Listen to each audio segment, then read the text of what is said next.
Salut les petits loups, j'espère que vous allez bien, je vais bien, je suis Daidic. Et aujourd'hui, nous allons faire un truc pour Noël. Oui, parce que c'est Noël. C'est Noël, c'est les fêtes, et nous allons faire des histoires d'horreur. Oui, je sais, c'est pas du tout dans l'esprit de Noël, mais c'est pas grave, parce qu'on va faire des histoires d'horreur. Allez, on y va. Histoire réelle, cauchemar, démon, fantôme, légende. Histoire réelle. Alors d'abord, je vais regarder s'il n'y a pas une histoire de poupée. Bon, il y a une personne avec esclave là qui a été très productive. Bon, j'ai trouvé une histoire de poupée. Donc on verra ça après. J'ai bien envie de faire une histoire réelle. Le dévoreur de monde de Grand Cocombe Ancien. Oh mortel, la fin sera. Oh mortel, il arrive le dévoreur. Quand je me levais, les étoiles étaient cachées d'un voile noir. À la place de la lune, deux grands astres rouges illuminaient le ciel obscur. Des yeux. Nul ne peut fuir le pourfendeur. Tous périront. Hommes, animaux, plantes, la vie cessera. Le sol tremblait. Le vent glacial s'engouffrait en nous comme si la mort poignardait nos âmes. Les arbres étaient ballottés à droite, à gauche, à en être déracinés. Tous criaient, hommes, femmes, enfants. Nul ne pouvait y échapper. Les maisons furent détruites, soufflées par la rage des dieux, les ténèbres arrivèrent. Je fixai sa gueule grande ouverte, plus vaste que le soleil lui-même. La terre se fissurait, des failles s'ouvraient dans le sol. Ô mortel, il arrive le dieu de la faim. Ô mortel, quand les dieux seront vaincus, nul ne pourra nous aider. Je ne craignais la mort, il ne m'effrayait pas. En revanche, les autres, si. Les chiens hurlaient, se débattaient, les croissements d'oiseaux semblaient effrayants. Des cris d'effroi, des pleurs provenaient des habitants. Certains hurlèrent sans déchirer les cordes vocales. J'en vis certains préférer se donner la mort. Des femmes qui jetaient leurs bébés dans les fosses afin qu'ils ne souffrent pas. Je vis la terreur à vous glacer le sang. Des visages pâles baignés de larmes. Des gens qui n'arrivaient plus à respirer, qui mouraient de peur. J'en vis piller des maisons, arracher des vies en pensant qu'ils survivraient quelque part ailleurs. Quand certains tombèrent dans les failles étouffant leurs cris, d'autres se faisaient écraser par les lourdes pierres de leur habitation. Il est là l'être qu'on ne peut rassasier, parcourant l'univers pour satisfaire sa faim. Ainsi, ce fut notre fin à tous. Hommes, femmes, enfants, animaux, tous disparurent dans les sombres mâchoires de l'être céleste. Les ombres voilèrent nos visages alors que 1000 souffrances parcoururent nos corps jusqu'à ce que plus rien, le vide. Waouh, c'est vraiment bien écrit, j'aime bien moi. J'ai retrouvé l'histoire. Interdit de pleurer de The Girl. Vendredi 13 mai. Pour mon anniversaire, j'ai toujours rêvé d'avoir la poupée Annabelle. Elle est folle, mais elle coûte une blinde.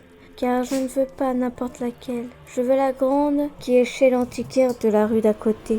Elle ressemble tellement à l'original. Je suis une passionnée de films d'horreur. J'adore ça. Et comme j'ai battu le record et que je suis restée première de la classe depuis presque 1 an maintenant, mes parents vont enfin me l'acheter. Rien que le fait de m'imaginer et me réveiller à côté de ce truc, c'est juste génialement flippant. Shaina ou Shaina, dépêche-toi. Ça, c'est ma mère qui m'appelle pour qu'on parte l'acheter. Arrivée chez l'antiquaire, ma mère passe à la caisse et moi je reste avec l'antiquaire pour en savoir plus sur la poupée.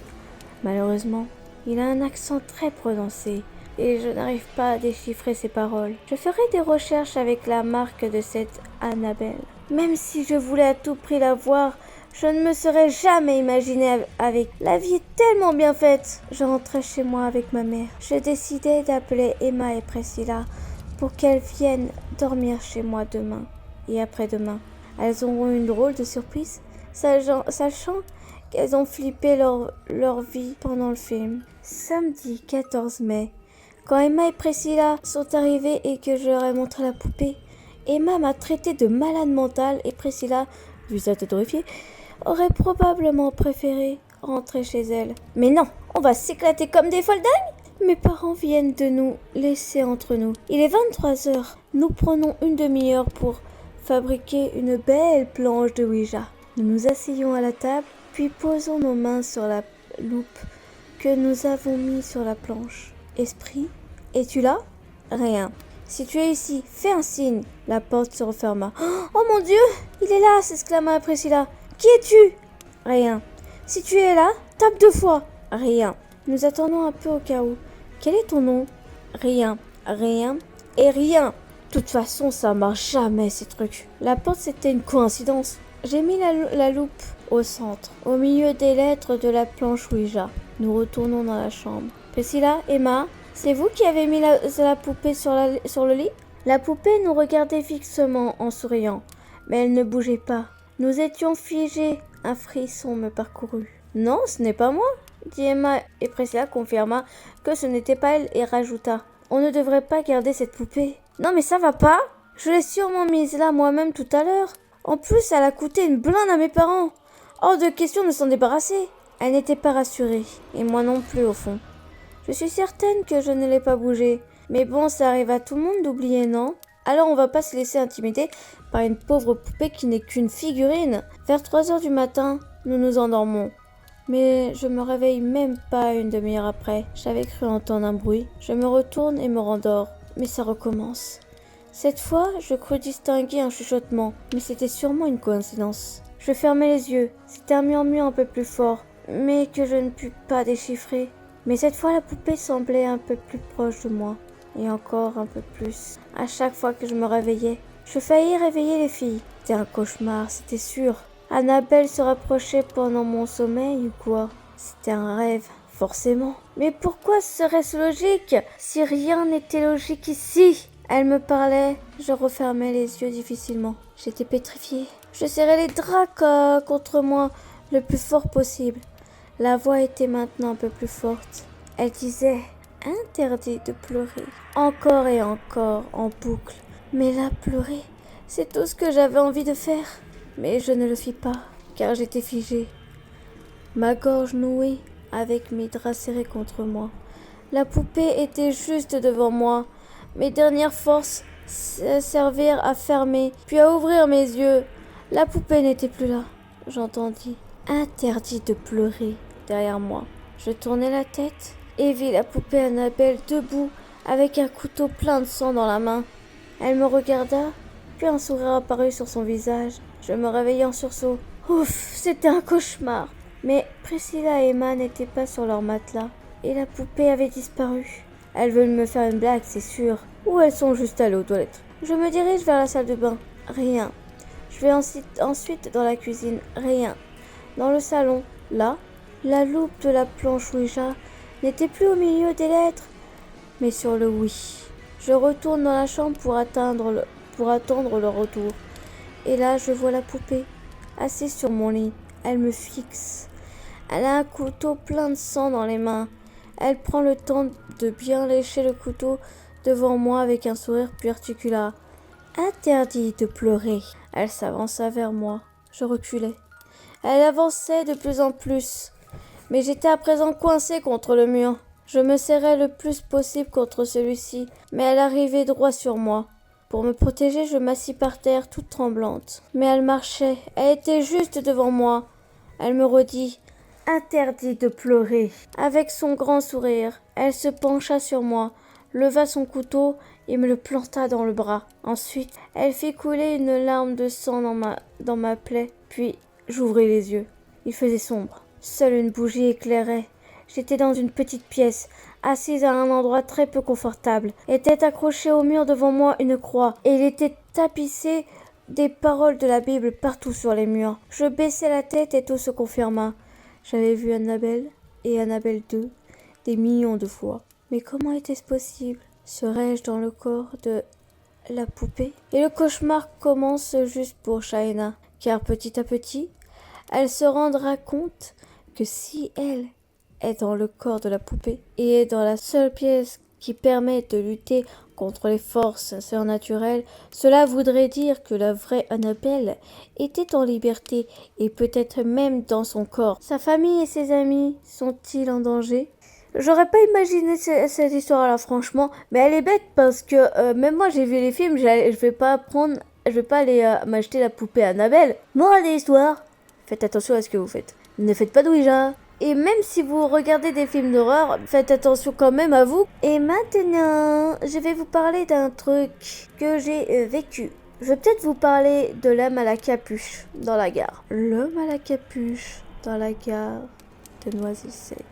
Alors, moi en fait, il y a plusieurs années, quand j'avais 18-19 ans, je traînais avec un pote et parfois j'allais le voir le soir. Ce pote, en fait, il avait déménagé en Bretagne, mais il venait parfois sur Paris dans son ancienne maison, puisqu'ils n'avaient pas encore vendu la maison, et donc on allait dans la maison pour faire la fête et tout avec d'autres amis. Et là, en fait, c'était pas prévu qu'on se voit, sauf qu'il m'a appelé et il était très tard. Donc j'ai couru jusqu'à la gare de mon ancienne ville pour essayer de prendre les derniers trains parce qu'il était vraiment très tard, il était pas loin de minuit.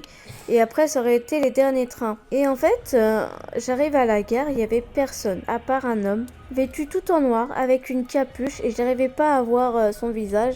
Il était adossé à un pilier. Et je sais pas pourquoi, quand je l'ai vu, dans ma tête, il y a quelque chose qui m'a dit: ne t'approche pas de lui. Donc, je me suis pas approchée, j'ai pris un ticket, je l'ai validé à la borne, je suis passée, et quand je me suis retournée, le mec était devant l'une des bornes pour valider le titre de transport, et il bougeait pas. Donc je vais jusqu'au couloir jusqu'à la passerelle pour aller sur les quais, la passerelle qui passe au-dessus des quais pour aller accéder au quai, quoi. Et je vais presque tout au fond parce que c'était un des trains qui était presque tout au fond pour aller jusqu'à la ville de mon pote. Mais à chaque fois que je dépassais un quai, un des escaliers pour descendre, je me retournais et je voyais que le mec était toujours derrière moi. Il était immobile, il marchait pas. Toujours sa capuche, les mains dans les poches. Je voyais toujours pas son visage. Il faisait aucun mouvement.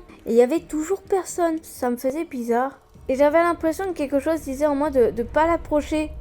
Que c'était dangereux. Et j'arrive aux escaliers de mon quai. Je commence à descendre, je me retourne. Il était toujours sur la passerelle. Donc je descends jusqu'à mon quai. Et du coin de l'œil, je vois un mouvement. Et je regarde, c'était sur le quai un peu avant. C'était l'homme à la capuche. Oh, je me suis dit en moi, en fait, je crois que j'ai dû rêver. Enfin bon, j'étais quand même soulagée, franchement. Je me suis dit, putain, il vient pas pour moi, c'est bien. Donc quand j'étais soulagée, je commence à marcher, je regardais le panneau d'affichage du train. Et je regarde vers le quai et je vois le mec presque tout en haut des escaliers de son quai, immobile, qui bougeait toujours pas. Et je me suis dit merde. Donc j'ai marché sur mon quai et j'ai vu un peu plus loin un homme assis avec son téléphone. Je me suis dit putain ouf, oh, je suis pas toute seule. Je commence à marcher, je me retourne et je vois que le mec à la capuche est presque au milieu des escaliers de mon quai. Je recommence à paniquer et tout intérieurement. Je marche, je me retourne, je vois qu'il est sur mon quai. Il bouge toujours pas. À chaque fois que je me retourne, il ne bouge pas. Je marche. Puis je dépasse le mec au téléphone. Je me retourne, le mec au téléphone ne bouge toujours pas. Et le mec à la capuche est pas très loin de lui. Et je sais que le train va arriver d'un moment à l'autre. Et je vois que le train est un peu plus loin. Il arrive. Et je me retourne parce que je marche toujours. Et je vois que le mec à la capuche est à côté du mec au téléphone.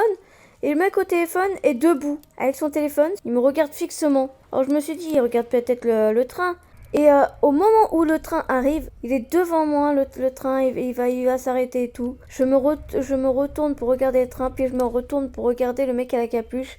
Le mec au téléphone a disparu. Le mec au téléphone n'est plus là. Il y avait que le mec à la capuche, qui était tout près de moi. Il était à quelques mètres. Et je sais pas, j'ai tellement eu peur, j'ai paniqué. Quand les portes du train se sont ouvertes, dans le wagon où j'étais, il y avait presque personne. Je me suis retournée vers les portes, sauf que j'ai senti un truc à côté de moi. J'ai couru jusque dans le train. Je me suis retournée, le mec à la capuche était tout près de la porte. Juste là où j'étais à la base. J'ai même pas attendu que les portes se ferment. Je me suis déplacée dans le train. J'ai pas tourné le dos, franchement. J'ai pas voulu tourner le dos parce que j'avais peur que si je tourne le dos, il rentre dans le train et il me fasse du mal. Il bougeait toujours pas, hein. Les portes se sont fermées et j'ai réussi à trouver un endroit où il y avait des gens. Quand le train il partait du quai, le mec à la capuche n'était même plus sur le quai. Et c'était que ce jour-là que je l'ai vu. Parce qu'après, je ne l'ai plus jamais revu. Si le mec à la capuche avait pu m'attraper, avait pu être à côté de moi, qu'est-ce qu'il aurait fait? Qu'est-ce que j'aurais fait moi aussi? Depuis, je sors presque plus le soir sans être accompagnée. Est-ce que j'aurais rêvé ou est-ce que j'ai eu raison d'écouter la petite voix qui était en moi qui me disait de ne pas approcher cette personne? Enfin bon voilà les petits loups. Je vous ai raconté ma petite anecdote. Donc, je vous souhaite un joyeux Noël, de bonnes fêtes. Likez, partagez et abonnez-vous les petits loups. Allez, bye les petits loups. Wouh!